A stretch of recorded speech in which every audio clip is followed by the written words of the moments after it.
What do you think about Leroy Sané and Jamal Musiala? Right, so let's start off with Leroy Sané. I don't want him. I don't want him for a couple of reasons. If we're talking about somebody that Liverpool Football Club want to bring in to try and replace the great Mohamed Salah, the statesman, and by the way, I haven't had a chance to say this.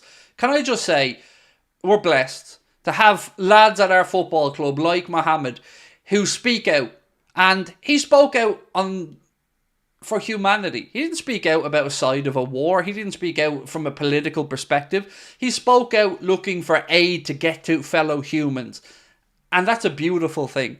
So let me just say, I was so beaming with pride when I seen Mohamed come out with that video. It's what you should use your platform for. It's what people like Mohamed Salah, should do. And to see him do it is wonderful. So I hope it has an impact. I hope that anybody who is in need of aid or medical attention, no matter what religion, no matter what country you're from, I hope they get it. Because we're all humans, but for the grace of a bit of luck, any of us could have been in those positions. So I'm very proud of Mohamed Salah for what he did. I'm very proud of a lot of other people as well for speaking about, just trying to get humanity at the centre of our focus, because it should be. This video is sponsored by Surfshark, the best VPN on the market. Surfshark is an app or browser extension that allows you to change your location to access websites in other countries and keep you safe and secure from hackers. Using Surfshark, we here in Ireland can access other countries' Netflix libraries or other streaming platforms like DAZN in Spain for all those important Premier League games. Surfshark keeps you safe and private by protecting everything you do online. Everything. When your device connects to the internet, all that information is, in a way, blurred out. Surfshark is particularly useful for keeping you safe from being hacked if you use public Wi-Fi. Let's say you're in a cafe, you're at college, you're out and about, they've got you covered. Surfshark allows you to use one subscription on unlimited devices, meaning you can share your account with friends or family or that neighbour who's a little bit cheap. On top of all of this, Surfshark offers a 30-day money-back guarantee. You can also upgrade to Surfshark One, which includes the VPN, an alert system for breaches related to your data, such as emails and credit cards, and an antivirus software for your desktop. Our sign-up offer gives you Surfshark VPN for a little over €2 a month, and you'll get an additional 3 months free. Simply scan the QR code on screen right now or use the link in the description and enter the code Anfield Agenda at checkout. Back to Sané, sorry. So, a couple of things. Is he a baller? Abso-fucking-lutely. Yes, he's brilliant. And I said it for many years. Seeing him come off the bench when we played Manchester City put the frighteners up me. It did, because he was really, really, really good. But if we're trying to replace Mohamed Salah, one of the things you're going to need to replace with Mo is that unbelievable fitness, availability, durability, and never really injured.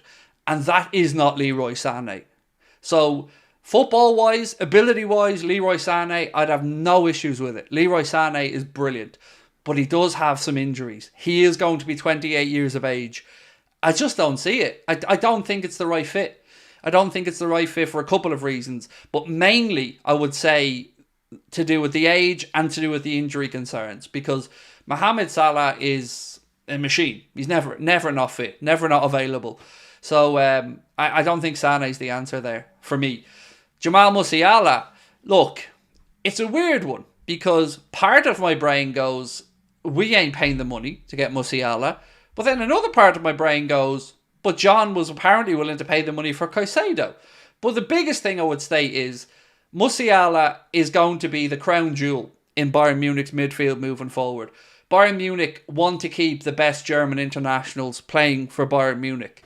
So I don't see a willingness from their side to ever look to cash in on Jamal Musiala. Now, his contract is up in 2026, so at the end of this current season, he has 2 years to go. So for me, looking at this and trying to be realistic, it kind of makes me feel like the agent is trying to get that big contract from now. Because the agent won't be an idiot. He'll be looking around seeing what Jude Bellingham's doing. Similar age profile. He's gone to a huge club and he's tearing it up. but he's already at a huge club. And look, Dortmund were a big club as well, but Bayern Munich are one of the big five. So I don't think they're going to want to cash in on him. And this is going to sound even weirder, but do we need him? I know, it sounds stupid, right? But do we need him? If you've got McAllister, you've got Gravenberch, you've got Szoboszlai, you've got Jones, you've got Elliott. We need a DM. We need a 6. And Jamal Musiala is an 8. So I don't know where he fits in, because we've just refreshed our midfield in that area of the pitch. Now look, you could make another argument to say you'd always make a space if you could get somebody like Musiala, because he's really, really, really good. But I would rather we take that money, if we have it, and get a top-notch defensive midfielder, like the best we can get. That's my take on it. So, Sané, no, for the age and the injuries. Musiala, would love it. Don't know where he'd fit in. And also don't think it's realistic because of Bayern Munich's potential to keep him there, because he's a German international. Craig, surely if we move Mo on next summer, there has to be money for Klopp to get an Osimhen or somebody of a high calibre. So, I'll move on to talk about Osimhen in a minute, because initially my instinct was to say, yeah, we ain't signing Victor Osimhen. That's nonsense. But I've given it a bit of thought, and I'm talking myself into it a little bit. So look, for me, if Mo's moving on and you want a like for like, you want a winger, you want a pacey player, you've got your obvious examples. You've got your Kvaratskhelis, you've got Rafaeliaos. And look, you don't need to point out to me that some of these dudes play on the left. I get it. But footballers don't literally have to stick to that one side of the pitch. We've seen it swap before. You've also got players like Jared Bowen, who isn't the sexy name, but is somebody who could do a job. My personal favourite would be Rodrigo. If Real Madrid were willing to sell him, I'd happily see Liverpool go and buy him. I think he's a wonderful footballer. And I think if they're going to get Kylian Mbappe at the Bernabeu, having Jude Bellingham in there as well, having Vinny Jr., having... what's the other dude's name from Uruguay? The dude who plays midfield and right wing, his name escapes me at the minute, sorry. Federico Valverde. Yeah, having him there, somebody probably has to go. They probably have to free up a spot and some money, so I'd love Rodrigo. That's my top go-to. I don't know enough about Bakayoko, the kid that's been linked from the Eredivisie. Don't know enough about him. Didn't really watch much of him. Colin said, if Mo goes 30 plus goals, assists, do we sell him or keep him? So look, I would keep him. If Mohamed Salah was willing to sign a new contract at Liverpool and John W. Henry was willing to extend him for 2 more years, meaning he'd have 3 years to go at the end of this year, I think I'm right in saying every single one of us in the chat would be over the moon. I just don't see it. I think from the club's perspective, FSG will probably look at it and think we've let Bobby Firmino and Sadio Mane go for, a combined 30 million euro, something like that. You can't let Mohamed Salah go for free. So I think the club will probably want to cash in, and I think he'll probably end up going to Saudi, but I'd love him to stay. I'd love him to be extended by 2 years. That would be my preference, Colin. So I'm going to leave that poll on Kone running for a little bit, but I am going to speak about Victor Osimhen because I haven't spoke about him yet. So, look, on the face of it, you'd say we don't need Victor Osimhen. We have Darwin, we have Jota, we have enough players at the club. But, he is going to be available. I think he will want out of Napoli because, let's be honest, he's been treated horrendously. He has. You can't put out videos calling the man a coconut. It's disgusting. And he, his agent and his national team coach have every right to be disgusted with Napoli. And also, Napoli aren't the same team this year. They're nowhere near as strong as they were last year. So I think Osimhen will probably leave Napoli. And then you look around to say, where is he going to go? If the money was there, I wouldn't say no.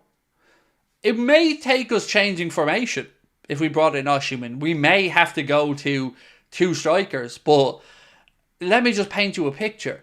Imagine watching a Liverpool team take to the pitch with Darwin Núñez and Victor Osimhen up top.